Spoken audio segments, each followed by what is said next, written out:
আজকের রেসিপি রুই মাছের ঝোল, আলু দিয়ে রুই মাছের পাতলা ঝোল। লবণ দিলাম, হলুদ দিলাম আর মাছটাকে মাখিয়ে নেব। কড়াইয়ে তেল দিলাম, তেলটা গরম হবে। মশলা আদা, জিরে, কাঁচা পাকা লঙ্কা আর টমেটো পেস্ট করব। গরম হয়ে গেছে, এবার মাছটা দেব।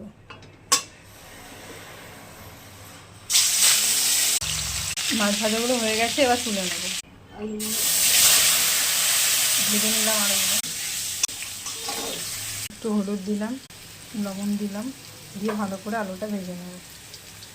আলুটা তুলে নিলাম, একটু জিরে দিলাম,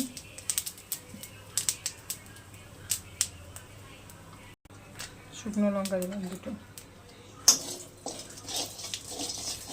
মশলাটা দিয়ে দিলাম, লবণ দিলাম, হলুদ দিলাম,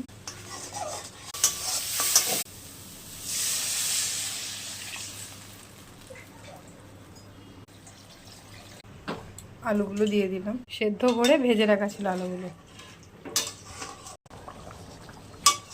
দেশি রুই মাছের পাতলা ঝোল হয়ে গেছে নামিয়ে দেব। হয়ে গেছে জ্যান্ত রুই মাছের ঝোল, দেশি রুই মাছের ঝোল।